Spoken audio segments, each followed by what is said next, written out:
my fiancée dropped a bomb. She was pregnant with my business partner's child. Her exact words were astonishing.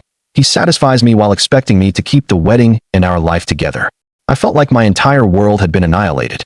I'd built a successful business from absolutely nothing, was about to marry the woman of my dreams, and now everything was completely destroyed. To give you some background, I'm 29, and I own a residential renovation company here in Colorado. I started with zero resources 6 years ago after my father passed away, leaving me his tools and about $1,000 in debt. I put in 6 years of relentless, grueling work, day after day. Today, I'm earning around $280,000 annually and manage 8 employees. Pamela, my fiancée, and I had been together for 3 years. She's a real estate agent, beautiful, ambitious, and definitely fond of expensive things. I never minded spoiling her, though, because I truly believed she was worth every penny. We got engaged 8 months ago, and I dropped $22,000 on her ring because she insisted she deserved the very best.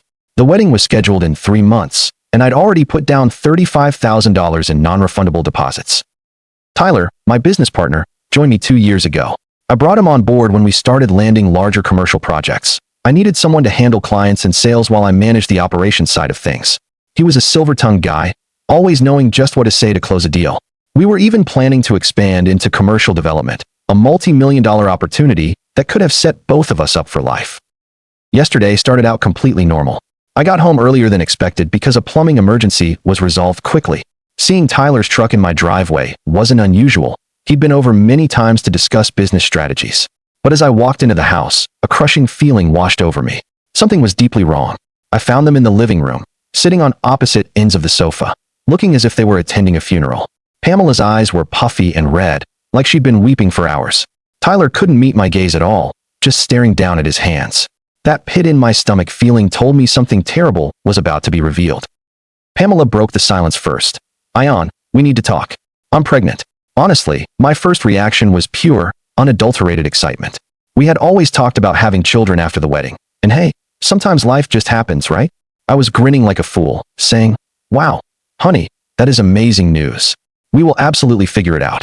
That's when Tyler finally lifted his head, looked me in the eye, and said, "Ion, it's mine, brother. I'm so sorry." The next few minutes are a total blank. Tyler tried to explain how it began a few months ago, how they couldn't control it, and how they never intended for this to happen. Pamela was crying, claiming she still loved me but was confused and didn't know what she wanted anymore. Then came the truly unbelievable part. They actually suggested the 3 of us sit down and hash out a way to make this bizarre situation work. Tyler genuinely thought we could stay business partners and co-parent the child together. Pamela, meanwhile, suggested we take a break from the engagement but continue living together while she sorted through her feelings. And by the way, if you're enjoying this story, don't forget to like and subscribe. Now to the rest of the story. I had to ask how long this had been going on. Tyler admitted it was about 4 months, the exact time we signed our biggest contract yet, a $1.2 million renovation. While I was putting in 12-hour days on the job site, my fiancée was sleeping with my partner. The pregnancy timeline made it all worse. She was about 10 weeks along, meaning they started right after Christmas. While I worked overtime, sacrificing sleep to pay for the wedding, the house, and our supposed future, they were together. I told both of them to get the hell out of my house immediately. Tyler attempted to give me a patronizing speech about how we were still brothers, and that our friendship and business were too important to be ruined over personal matters. Pamela started crying louder, claiming she needed time and asking where she was supposed to go, arguing that it was her home, too. I told them I didn't care and they could figure that out themselves. For the last 3 days, I've been staying at my friend Diego's house. He's a plumber who occasionally works with my crew, and he's been instrumental in keeping me from going back there and doing something I would deeply regret.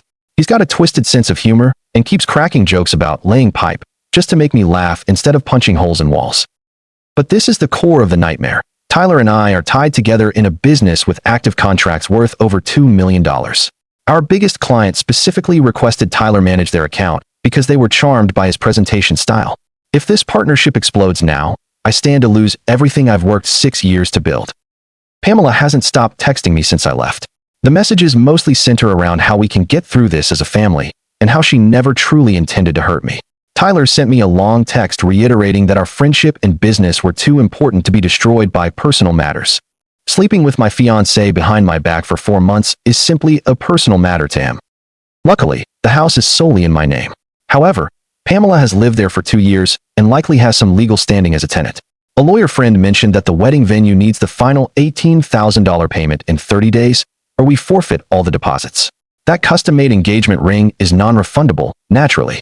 My lawyer friend advised me to be extremely cautious with the business side.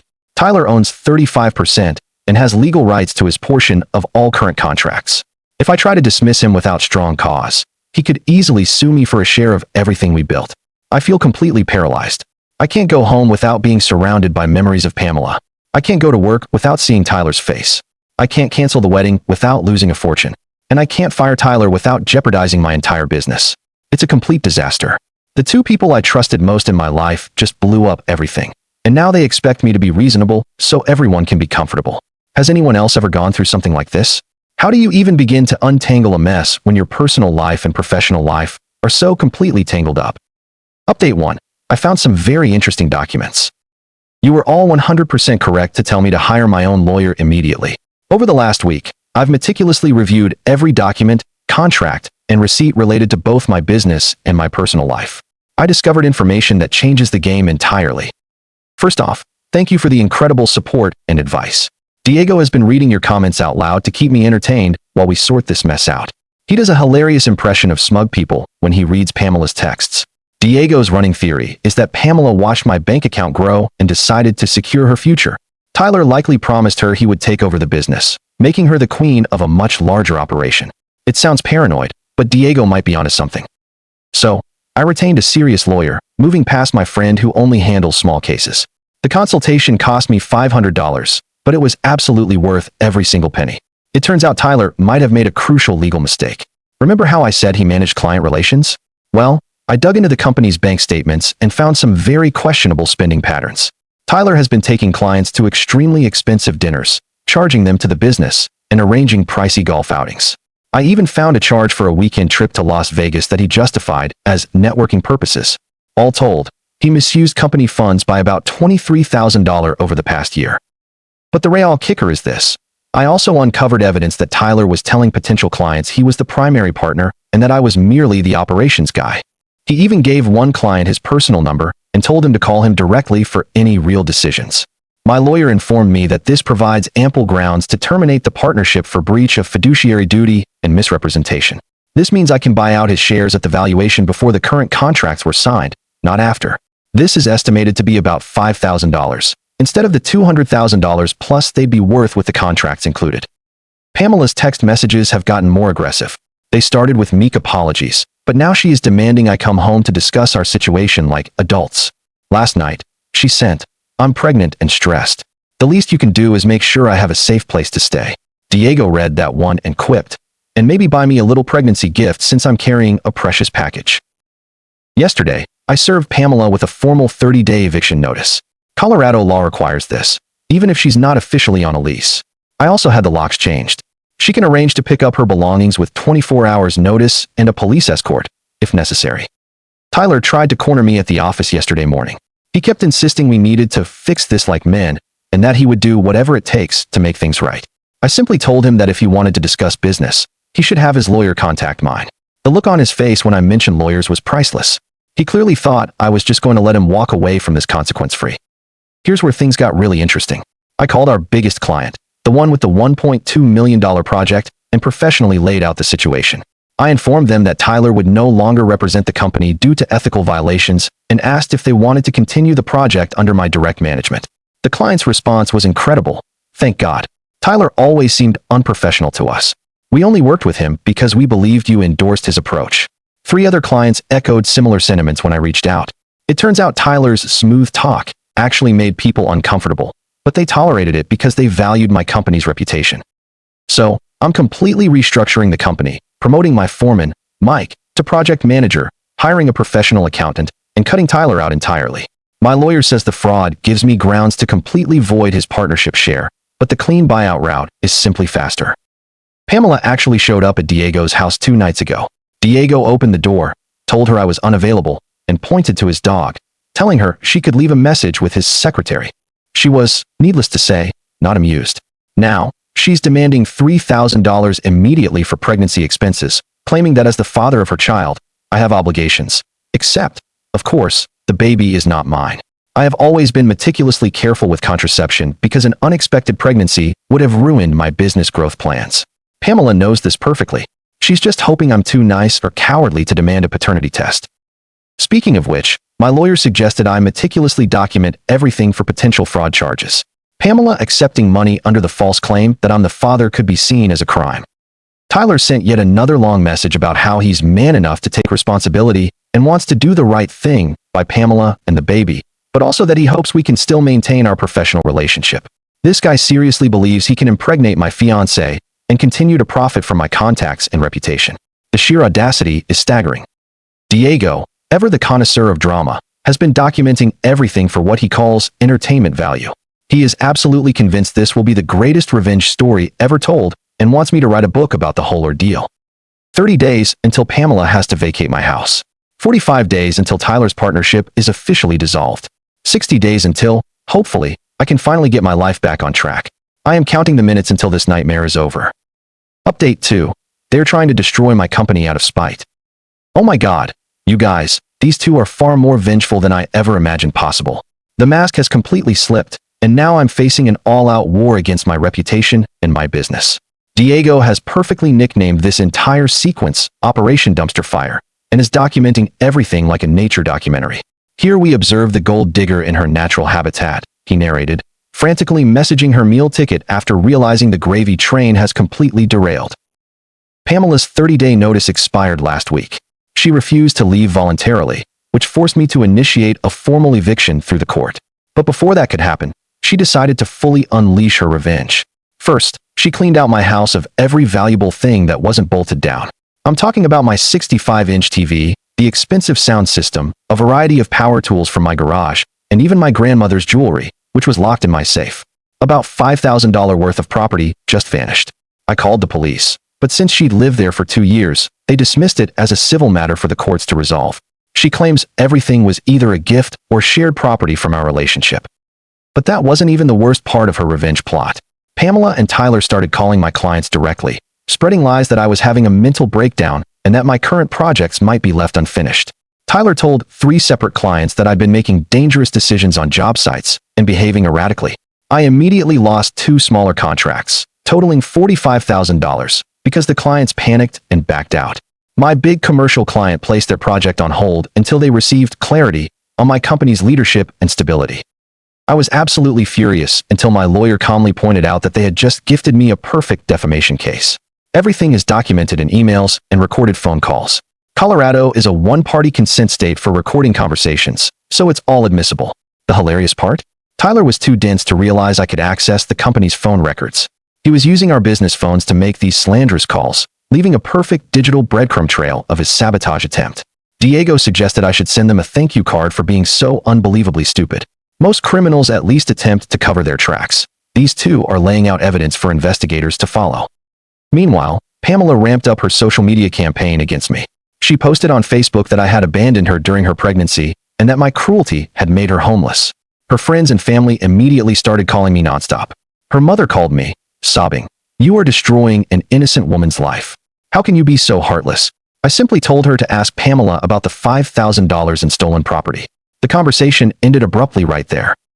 Tyler's reputation-destroying campaign was even more vicious. He's been telling everyone that I'm trying to steal his clients and that he built the business while I was just the hired help hammering nails.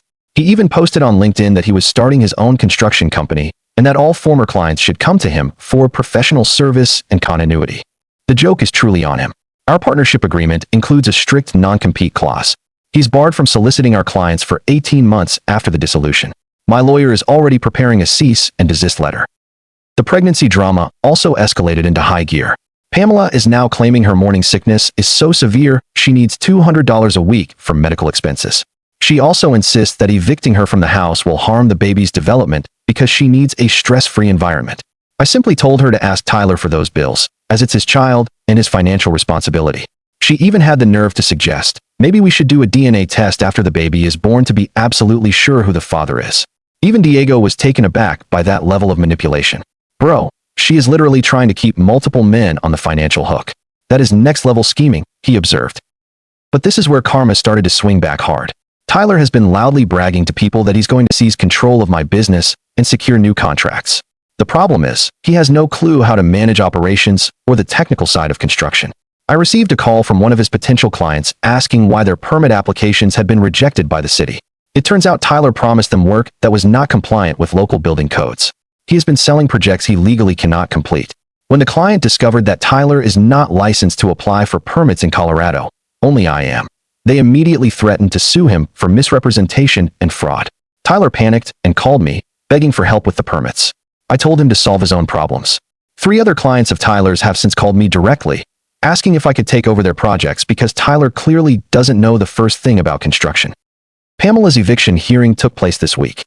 Her lawyer, whom her parents are apparently paying for, tried to claim common law marriage rights and requested temporary spousal support during the process.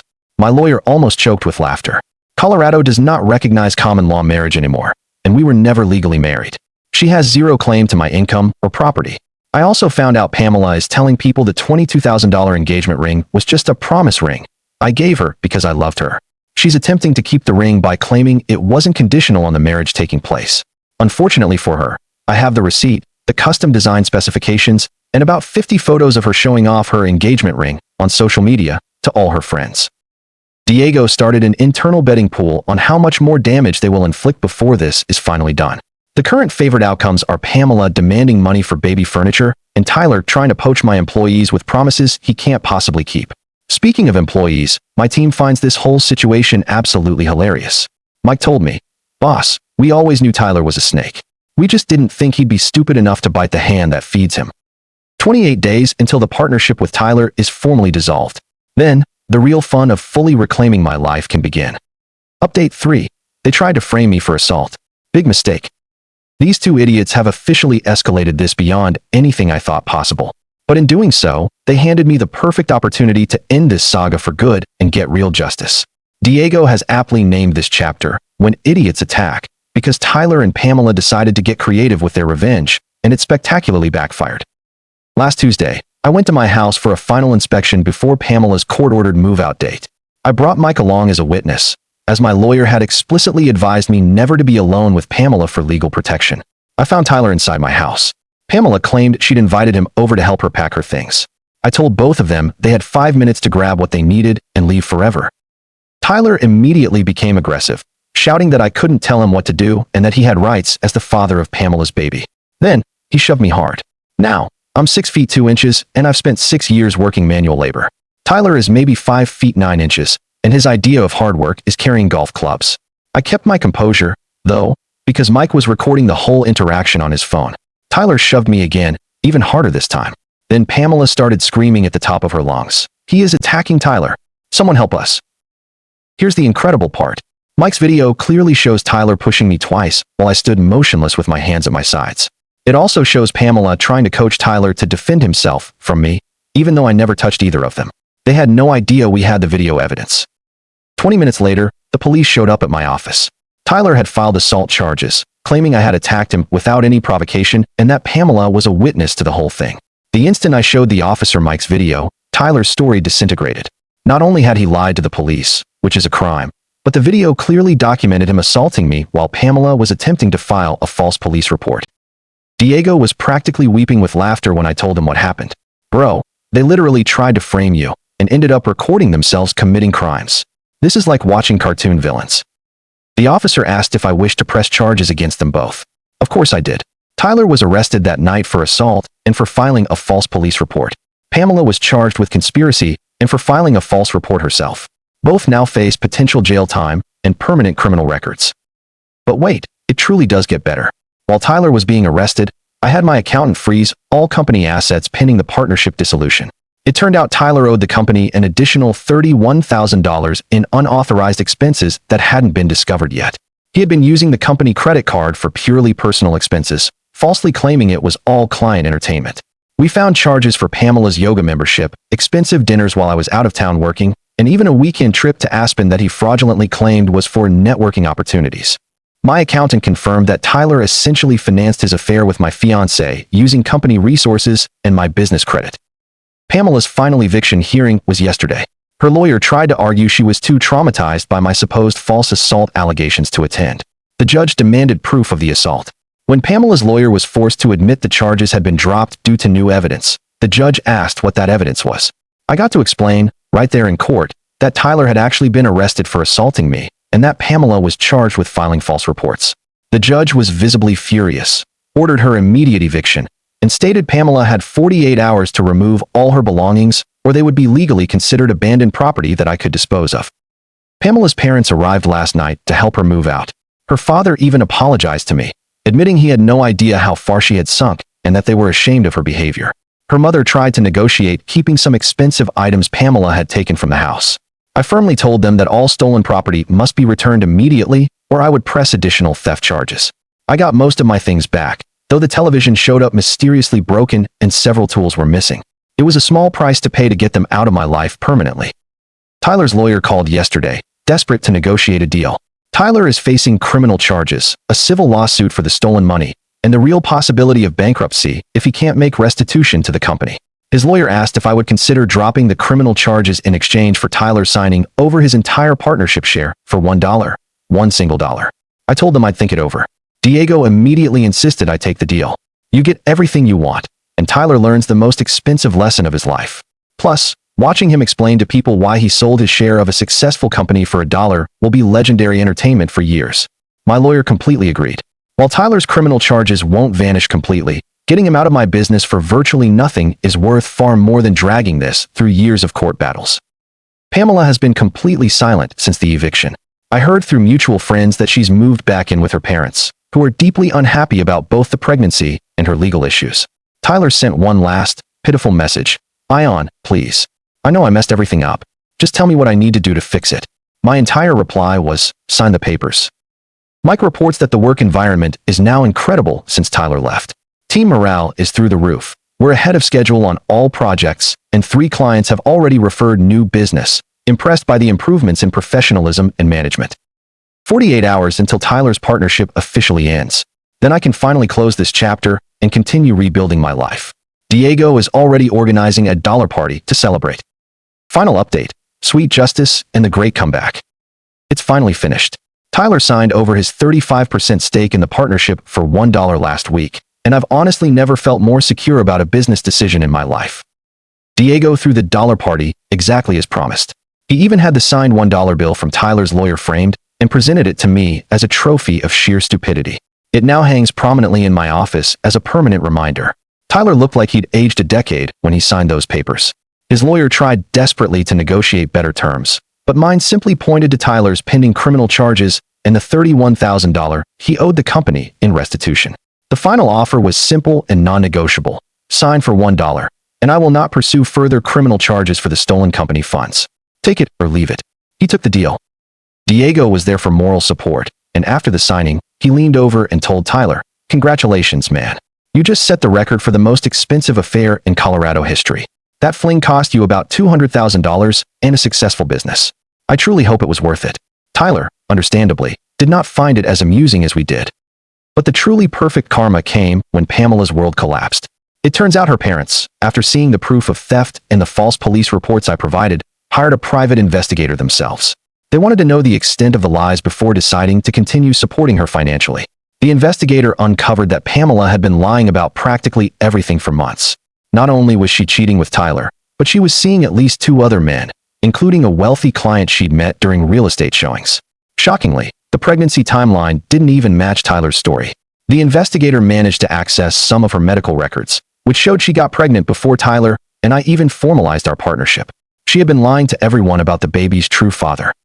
Pamela's parents personally called me to express their apologies and to let me know they were completely cutting her off financially. Her father was blunt. "We raised her better than this, but we cannot continue to enable this kind of behavior." They also forced her to return the engagement ring to me. Apparently, they threatened to kick her out for good if she didn't return what they described as a stolen property.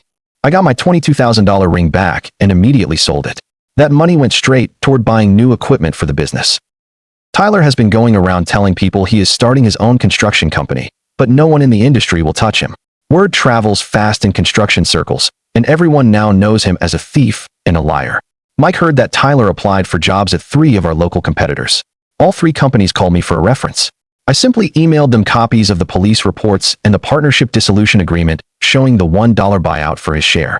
It's safe to say Tyler's career in Colorado construction is officially dead. Meanwhile, my business is flourishing. Without the constant drama from Tyler or the financial demands from Pamela, I've been able to focus entirely on growth. I secured 2 major commercial contracts worth a combined $3.2 million. I've hired 3 new employees, and we are fully booked through the end of next year. Revenue projections indicate I will earn $400,000 more this year than I ever did with Tyler, holding me back.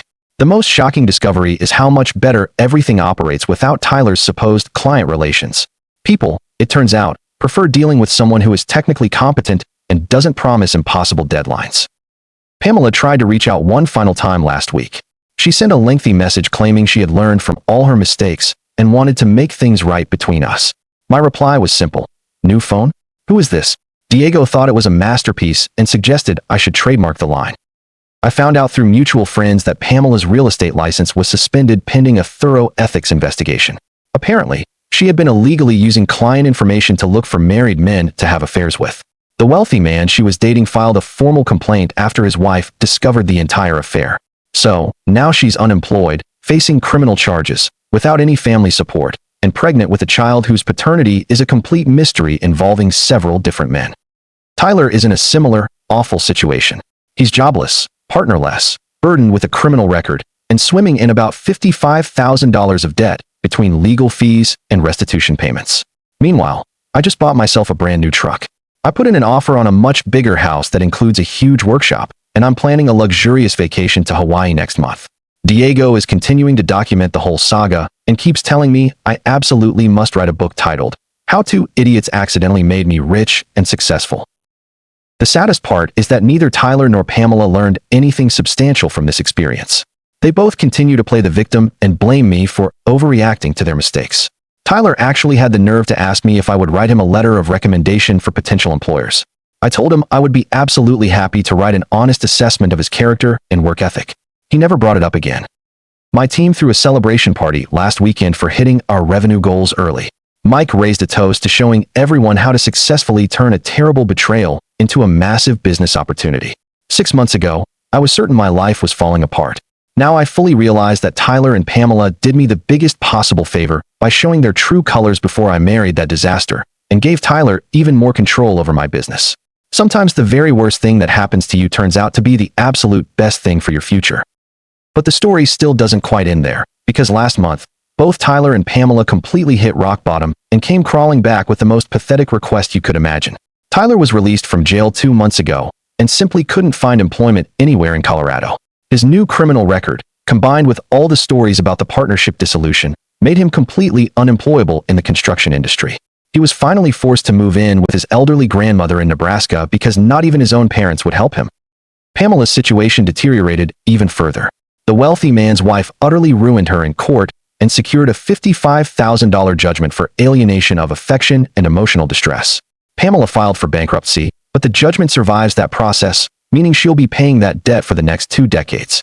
Her parents finally threw her out of their house when she refused to get a job and continued to bring random men home, hoping to find a father figure for the baby.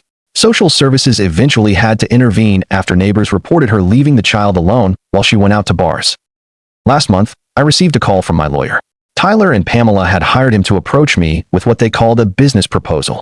They wanted to offer their services to help me expand into the Nebraska and Wyoming markets.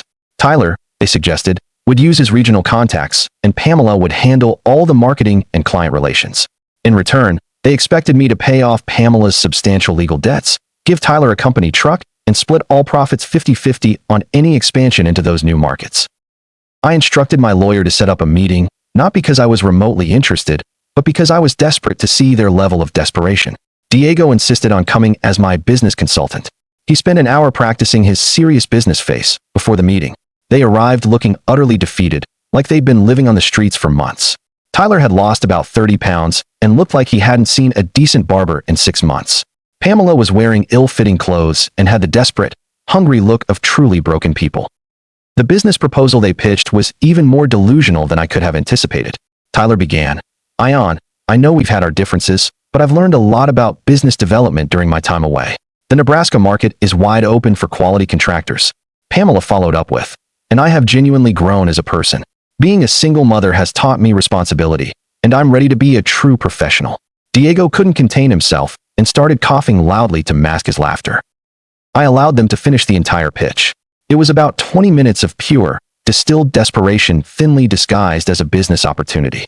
When they were finally done, I leaned forward and asked them, "So, let me get this perfectly straight. You want me to pay off Pamela's crippling debts, hand Tyler a company truck, and split the profits of my successful company with two people who stole from me, maliciously lied about me, and actively tried to destroy my business?" Tyler pleaded. "Ion, we know we made mistakes, but this could be a new beginning for all of us, a chance to put the past behind us and actually build something together." Pamela chimed in. "Please, I have a daughter to consider. She desperately needs stability, and this could give all of us a real future." That was the moment I delivered the line Diego and I had rehearsed. "You know what?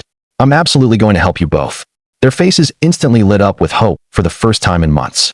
"I'm going to help you learn the most critical lesson of your lives. Actions have consequences.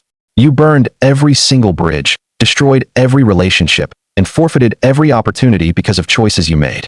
The help you need isn't a job or money. It's accepting responsibility for what you did and finding a way to live with the permanent results."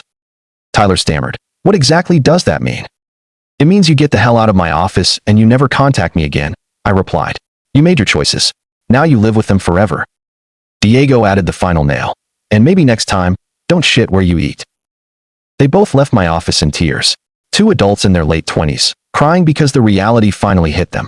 Their actions had created permanent consequences they couldn't simply undo.